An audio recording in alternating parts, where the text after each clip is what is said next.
আমাদের দলের হুজুররা এটার বড় সমস্যা। ওই ৪ তারিখ মারামারিতে ফেরদৌস একদিকে দৌড়ায় গেছে, আমি একদিকে দৌড়ায় গেছি। আমি বিআরইউতে আশ্রয় নিছি। ওখানে আশ্রয় হচ্ছিল ইসলামী সমাজ নামে একটা দলের জনসভা হচ্ছিল। মাইক্রোফোনটা সুযোগ পাইছি। তাদের বললাম আমি, "নবীজি যুদ্ধ করছে, দাঁত ভাঙছে, আপনারা বইসা আছেন এখানে।" বলে, "না, না, রক্ত মারামারির মধ্যে আমরা নাই। জুস খাওয়ার সময় আছে। বোঝেন অবস্থাটা।" এতগুলি হুজুরের মাধ্যমে আমি আর ব্রিগেডিয়ার হাসান নাসির স্যার বড় সমস্যা। তারপরে যা বলার বলছি। এটাই হলো বাঙালি। সময় মতো থাকবে না, পরে সবাই বীর বিক্রম। আমি খুব সংক্ষেপে বলি আপা, রাজনীতিবিদদের প্রথমে বাল্য শিক্ষা মুখস্থ করতে হবে। বাল্য শিক্ষা মুখস্থ করবে, তাদের চেতনা থাকতে হবে ভারতের আধিপত্য মুক্ত বাংলাদেশ। তারা ভুলে যাবে আওয়ামী নামে কোন একটা দল ছিল। এইটা কসম করে শপথ করে রাজনীতি আসতে হবে, নাহলে ছাত্র জনতা তাদের কাউকে ছাড়বে না। ২ নম্বর হলো, আমাদের দেশটা হবে আমাদের আমাদের মতো করে আমরা করবো। ব্রিটিশের আইন কানুন সব বাতিল করতে হবে। আর আমি আর কি বলবো, যে আমাদের দলের হুজুররা এটার বড় সমস্যা। ওই ৪ তারিখ মারামারিতে ফেরদৌস একদিকে দৌড়ায় গেছে, আমি একদিকে দৌড়ায় গেছি। আমি বিআরইউতে আশ্রয় নিছি। ওখানে আশ্রয় হচ্ছিল ইসলামী সমাজ নামে একটা দলের জনসভা হচ্ছিল। মাইক্রোফোনটা সুযোগ পাইছি। তাদের বললাম আমি, "নবীজি যুদ্ধ করছে, দাঁত ভাঙছে, আপনারা বইসা আছেন এখানে।" বলে, "না, না, রক্ত মারামারির মধ্যে আমরা নাই। জুস খাওয়ার সময় আছে।" বোঝেন অবস্থাটা। এতগুলি হুজুরের মাধ্যমে আমি আর ব্রিগেডিয়ার হাসান নাসির স্যার বড় সমস্যা। তারপরে যা বলার বলছি। এটাই হলো বাঙালি। সময় মতো থাকবে না, পরে সবাই বীর বিক্রম। হ্যান করছি, ত্যান করছি, ভুয়া সব। আমি সবাইকে বলবো, আমাদের কর্তব্য, সবার কর্তব্য করা। করেন নাই, ঠিক আছে, ভুল করছেন।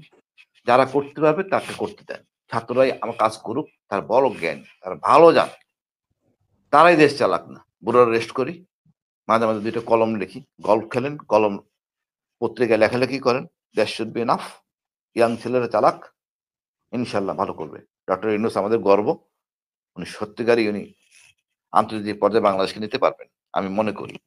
সুতরাং ছাত্রতার সাথে থাকলে কাঙ্ক্ষিত লক্ষ্যে পৌঁছতে পারবো। নাহলে এই আশেপাশে রাজনীতিবিদদের বললাম না, বাল্য শিক্ষা মুখস্থ করে বলতে হবে, ধারণ করতে হবে বুকে। তাহলে আমার দেশ সোনার বাংলা হবে ইনশাআল্লাহ। ধন্যবাদ, আপনার দর্শকদের ধন্যবাদ। অসংখ্য ধন্যবাদ। আমরা শেষ করব লেফটেন্যান্ট কর্নেল ফেরদৌস আজিজ, আপনার শেষ বক্তব্য এবং বিডিআর নিয়ে যদি আপনার কিছু যে বলা থাকে বিডিআর এর বিচার নিয়ে। জি ধন্যবাদ। বিডিআর হত্যার জন্য কমিশন গঠন করতে হবে, অবশ্যই কোনো ছাড় দেওয়া হবে না। এবার যদি না করে তাহলে এর পরিণতি খারাপ হবে, এটুকুই বলতে পারি। করতে হবে। তারপর ৫ই মে যেটা হেফাজত হত্যার, এটার বিচার হতে হবে।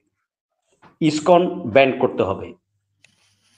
ডিফেন্স কমিশন গঠন করতে হবে। রিফর্মস সব জায়গাতেই দরকার, আমার ডিফেন্সেও দরকার। ৩ বাহিনীর মধ্যে ডিফেন্স কমিশন গঠন করতে হবে। তারপর আরেকটা জিনিস, প্রথম বৈষম্য শুরু হয় কিন্তু মেজর জলিলকে দিয়েই।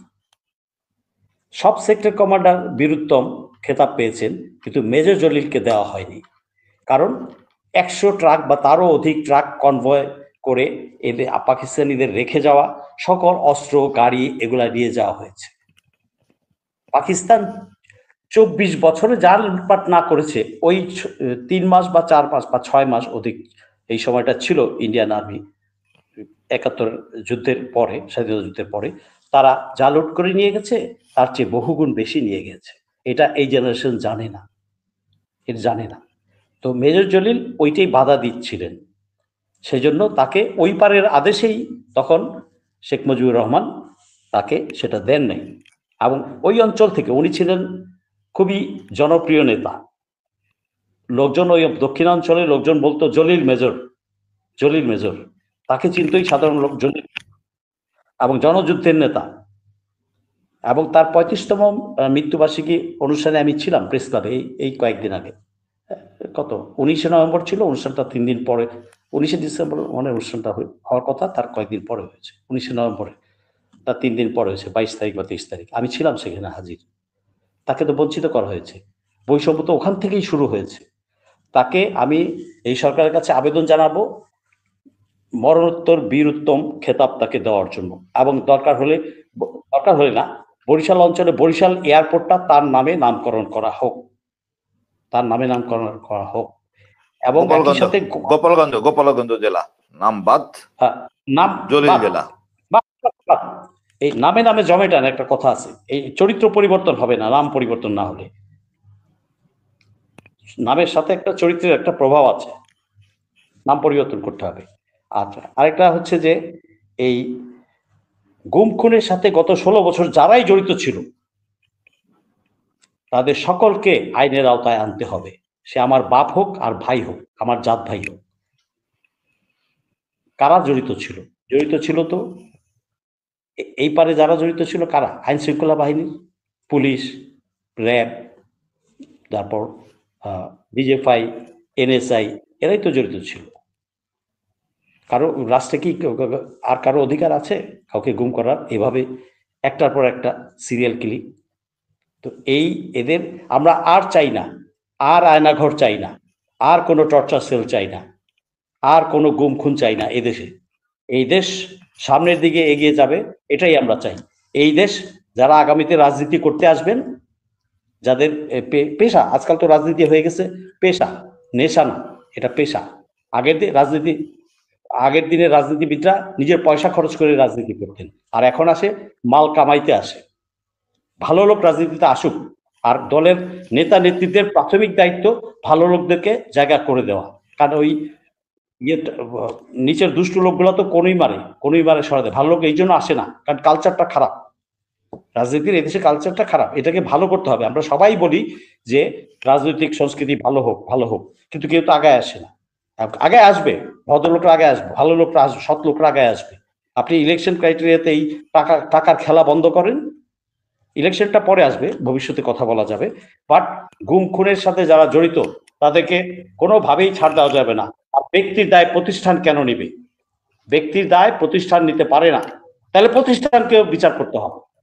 ব্যক্তির গায়ে যদি প্রতিষ্ঠান নেয় তাহলে প্রতিষ্ঠানকেও আইনের আওতায় আনতে হবে।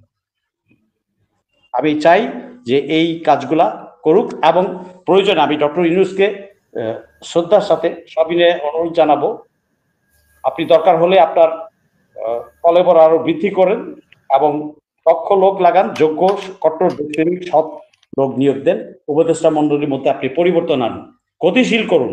4 মাসে যতটুকু আশা করা হয়েছিল, জনগণ যা আশা করেছিল, ছাত্র জনতা যারা রক্ত দিয়েছে, সাধারণ মানুষ রক্ত দিয়েছে, ওই লালু ভুলুরা তো রক্ত দেয়নি, ওই সলভেন্ট পরিবারের ছেলেপেলেরা তো রাস্তায় নামে নাই, সলভেন্ট পরিবারের ছেলেপেলেরা আন্দোলনে আসে নাই, স্বাধীনতা ওরা আনে নাই, রাজনৈতিক নেতা নেত্রীরা আনে নাই, স্বাধীনতা এনেছে ছাত্র জনতা। সত্যিকার হতে রংপুরে আমি এক ফ্যামিলিকে চিনি, ছেলে নামছে, মা নামছে, তার বাপেও নামছে, আমার পরিচিত, আমার সম্পর্কে বোন হয়। তো এই প্রতিটা এলাকাতেই তাই, কোন দলীয় ব্যানার কেউ নাম নাই। কেউ যদি এখন ক্লেম করে, আমি দেখেছি কয়েকটা দল ক্লেম করে আমার এতজন মারা গেছে, তোমার এতজন মারা গেছে, you are not suppose to claim now. তোমাদেরকে যখন বলা হয়েছে, ইভেন আমি নিজে বলেছি 2টা রাজনৈতিক দলকে যে ভাই আপনাদের ছেলেপেলেকে বলেন রাস্তায় নামতে, বলে না আর এর দলীয় ব্যানার না যাবে না, তাহলে আমরা কালার হয়ে যাবে। ও কালার হয়ে যাবে, আর এখন মাখন খাইতে আসছো চান্দু, এখন মাখন খাইতে আসছো? রক্ত দিয়েছে ছাত্র জনতা। পলিটিক্স ঠিক করেন, আপনাদের ভিতরে সততা আনেন রাজনৈতিক দলগুলো, নাহলে আগামীতে কষ্ট হবে আপনাদের রাজনীতি করা। এটুকুই সাবধান বাণী আমি উচ্চারণ করছি। আর সাধারণ জনতা জেগে উঠেছে একবার, ওরা শিখে গেছে কিভাবে জেগে উঠতে হয়, ভবিষ্যতে আর টানতে হবে না, ঘর থেকে এমনি আসবে ইনশাল্লাহ। তা আমি এখানেই শেষ করছি।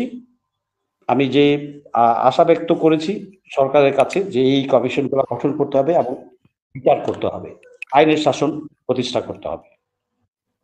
আজকের মধ্যে এখানে ধন্যবাদ আপনাদের দুইজনকে, এবং প্রিয় দর্শক আপনারা যারা শুনছিলেন তাদেরকে অসংখ্য ধন্যবাদ।